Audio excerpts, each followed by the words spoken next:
Bismillahirrahmanirrahim. Assalamualaikum warahmatullahi wabarakatuh.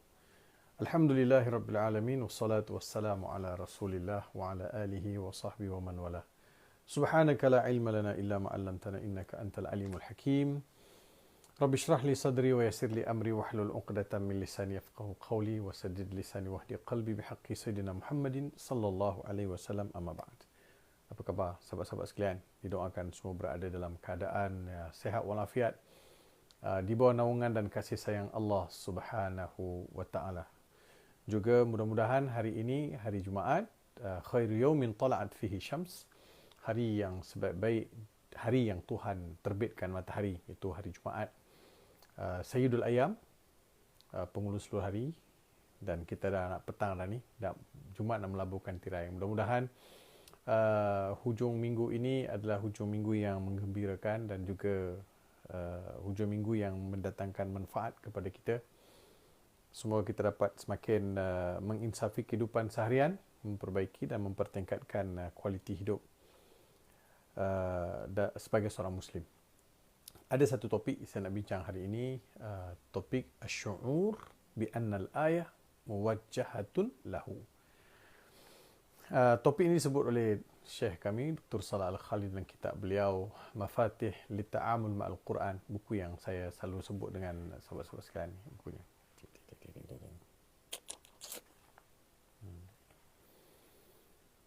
Salah satu perkara elemen yang perlu ada dalam saya menghayati dan juga mendekatkan diri dengan Al-Quran. Apa dia? Syu'ur. Merasakan bahawa setiap ayat yang dibaca itu adalah ditujukan kepada dia. Saya, bila saya baca Quran, ya ayyuhalladzina amanu, wahai orang beriman. Siapakah yang seharusnya saya rasakan ayat itu ditujukan? Wahai orang beriman. Dia kata, wah, orang beriman. Siapa beriman? Oh, ni, sana, sini. Semua orang Islam ni beriman ni, semua. Pernah tak dirasa yang Tuhan panggil itu adalah dia? Siapa? Si pembaca. Bila saya baca Quran, panca indera saya paling dekat dengan Al-Quran. Mata saya melihat ayat Quran, telinga saya mendengar apa yang saya baca, mulut saya membaca ayat-ayat itu, mentadaruskan ayat-ayat itu, hati saya bersama Al-Quran. Jadi, seluruh panca indera saya bersama Al-Quran. Oleh demikian, sayalah orang yang pertama harus rasa bahawa ayat itu ditujukan pada saya. Adalah sangat mengecewakan kita apabila sesuatu ayat dibaca, kita kata, ayat ni kena ke orang ni, ayat ni kena ke orang ni, ayat ni, ini si fulan, ni jawatan kuasa ni kena, ini kumpulan. Jadi, orang lain semua kena. Yang dia rasa dia tak kena. Sedangkan dia sendiri kena bertanggungjawab untuk mengubah diri melalui Al-Quran. Betul kan? Bila saya baca, ya ayyuhalladzina amanu, wahai orang beriman. Sebenarnya Allah panggil siapa? Panggil saya lah. Saya kan orang beriman. Saya lah yang Allah panggil. Bila Allah Ta'ala kata, ya ayyuhalladzina amanu, la ta'kulur riba. Wahai orang beriman, jangan makan riba. So kita nampak siapa? Orang sana, orang sini, kumpulan sana, kumpulan sini makan riba. Yang kita ni tidak pernah pun bermuhasabah, sistem kewangan kita ni ada tak sistem riba? Ataupun ada tak kita bermuamalat dalam sistem kewangan yang ada sistem yang tidak menepati syariat, tidak syariat compliant? Ada tak? So kalau saya baca ayat tu, saya yang merasakan sayalah orang yang dipanggil oleh Allah, dan sayalah orang yang Allah minta berubah, maka saya berubahlah. Tadi saya ada baca beberapa nota daripada buku yang sama. Saya ambil contoh. Surah Al-Mujadilah. Saya nak bawa environment, macam mana sikap saya dengan Quran. Surah Al-Mujadilah. Surah Al-Mujadilah pula, minta maaf saya, surah Al-Mulk. Ya, surah Al-Mulk. Sebab saya sebut surah Al-Mulk, sebab Nabi Rasulullah sallallahu alaihi wasallam ada bagi nama lain bagi surah Al-Mulk. Nabi kata surah Al-Mulk ini adalah surah Al-Mujadilah. Dia ada surah Al-Mujadalah kan? Surah Mujadilah pangkal dia qad sami'a Allahu qawla allati tujadiluka fi zawjiha wa tashtaki ila Allah wallahu yasma'u tahawurakuma. Itu ayat diturunkan kepada Khawlah dalam isu zihar.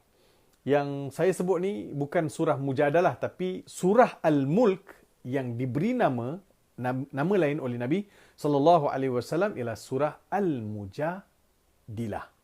Kenapa Ustaz nama Al-Mujadilah? Sebab surah itu akan defend.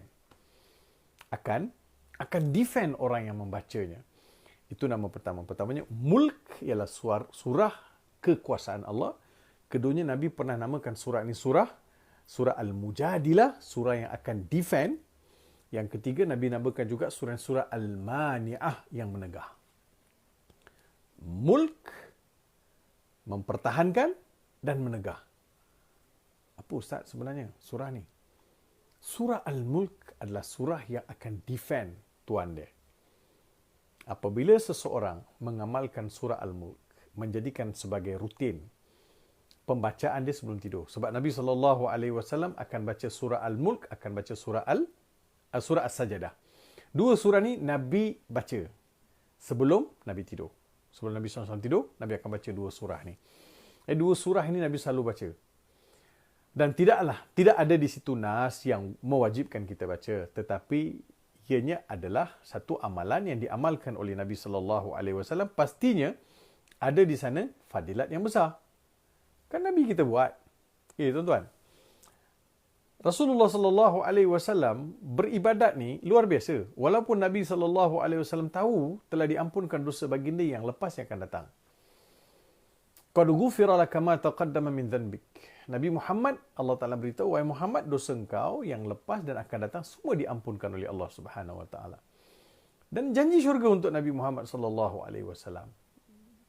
Namun, kenapa Nabi masih lagi baca amalan Nabi SAW? Antaranya ialah membaca surah Al-Sajadah dengan surah Al-Mulk. Nabi baca, Nabi takkan tidur selagi Nabi tak baca dua surah tu.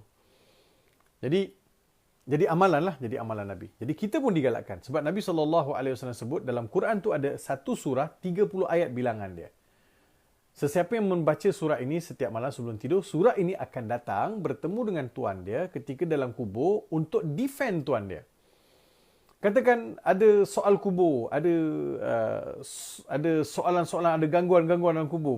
Surah ini akan jelma seperti satu lelaki yang akan mempertahankan orang yang membaca surah Al-Mulk.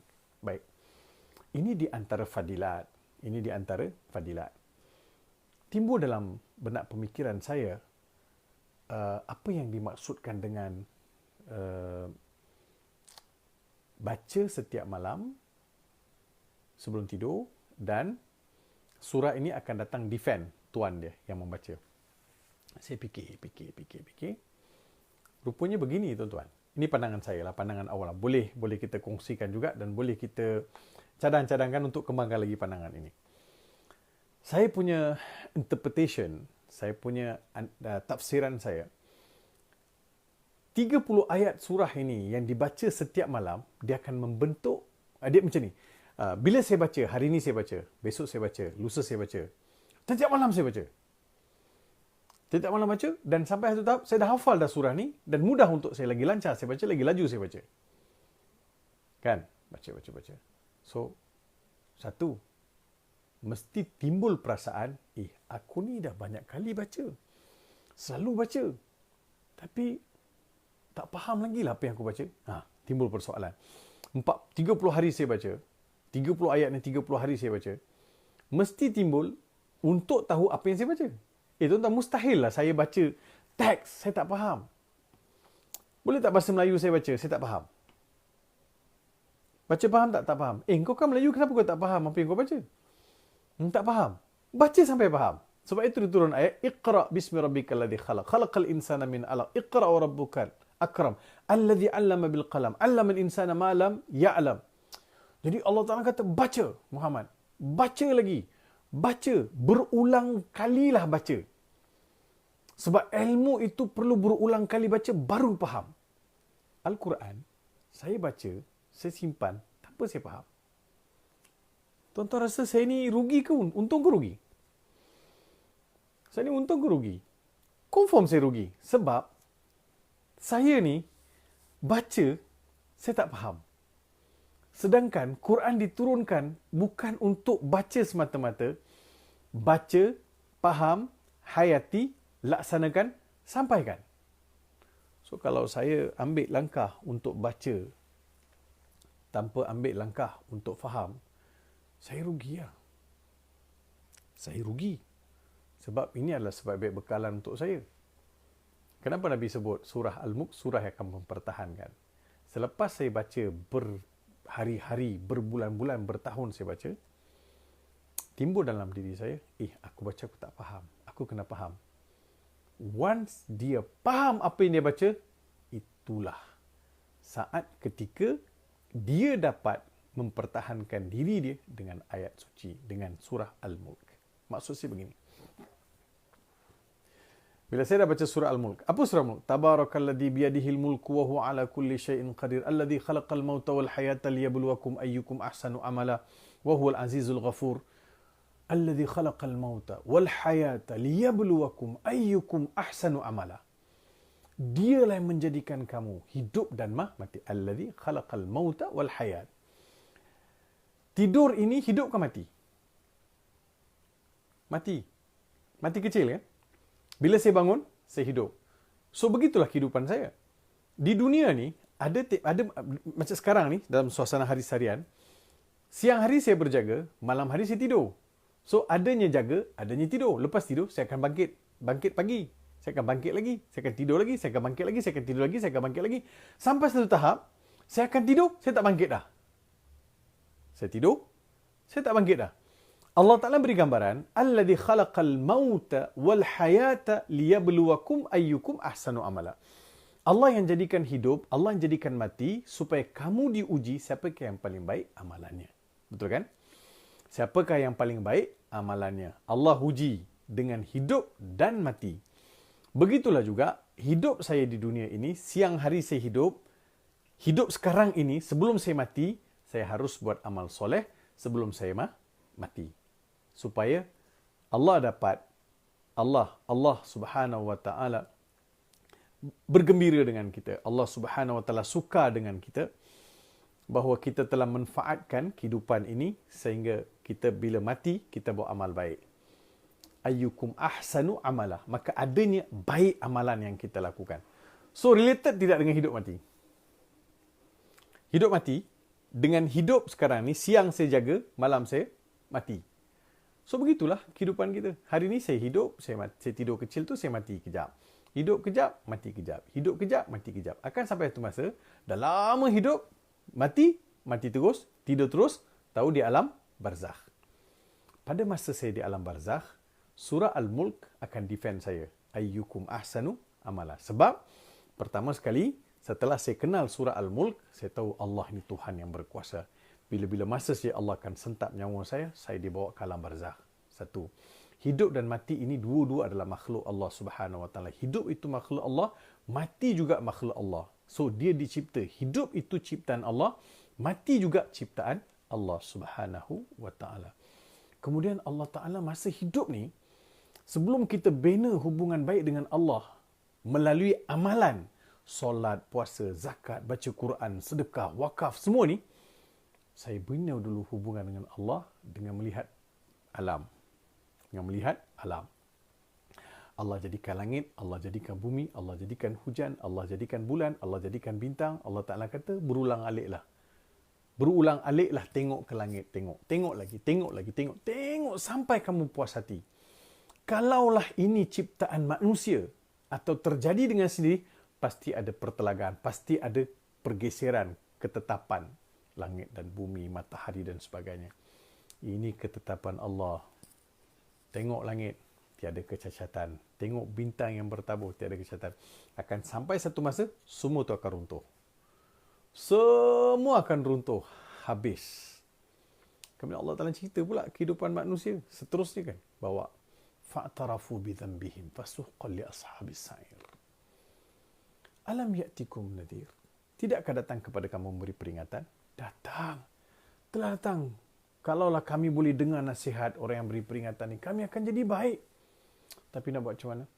Kami sudah membutakan hati, membutakan mata, membutakan juga memekakkan telinga sehingga kami tidak melihat kebenaran. Fa'tarafu bidzambihim fasuhqa li ashabis sa'ir.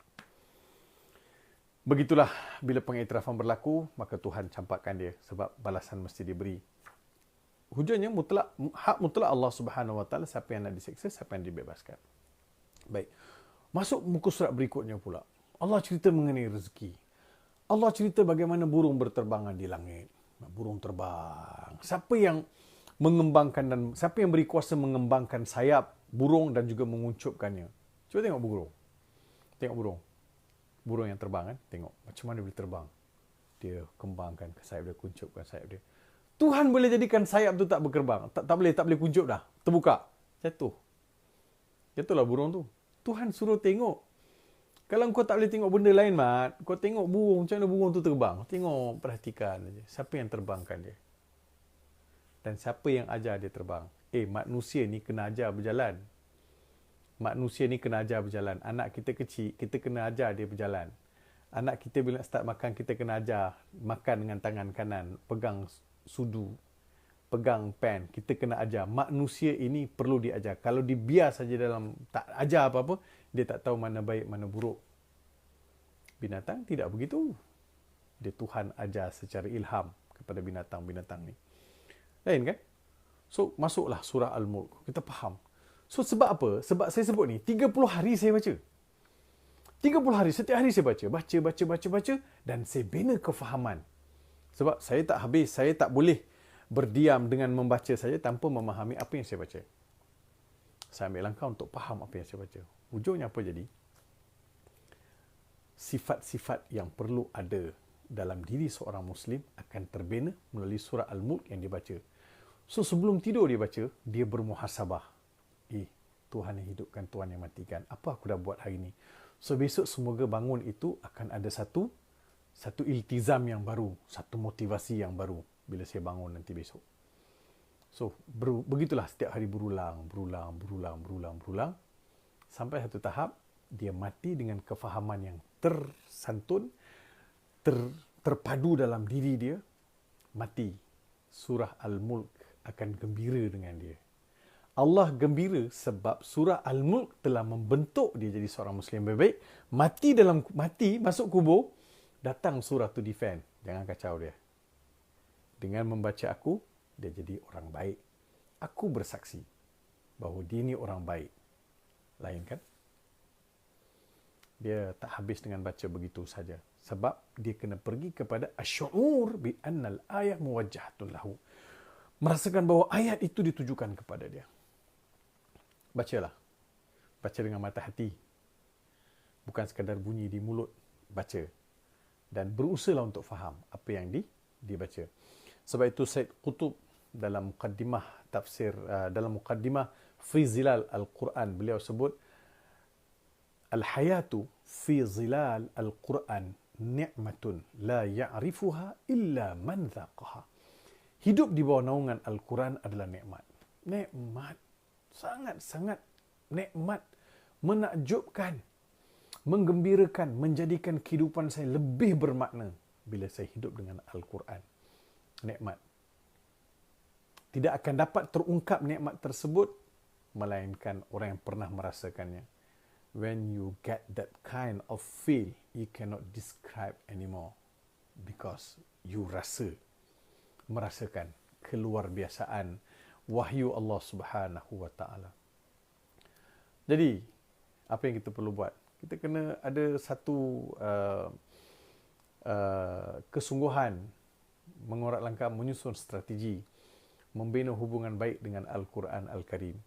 Sebab itu saya sebut, bagaimana saya ambil contoh surah Al-Mulk, dia bukan sekadar kita baca, kemudian kita dapat fadilat. Tak, dia adalah proses untuk membentuk jiwa pribadi, kelakuan, hubungan dengan Allah Subhanahu Wa Taala.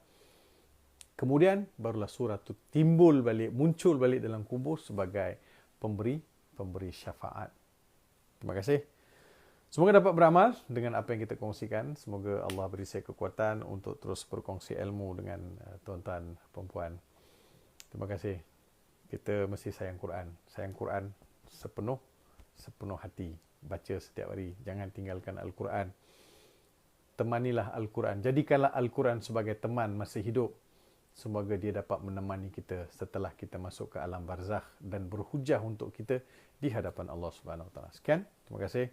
Selamat petang, selamat berhujung minggu. Doakan saya sayang semua. Assalamualaikum warahmatullahi wabarakatuh. Bye.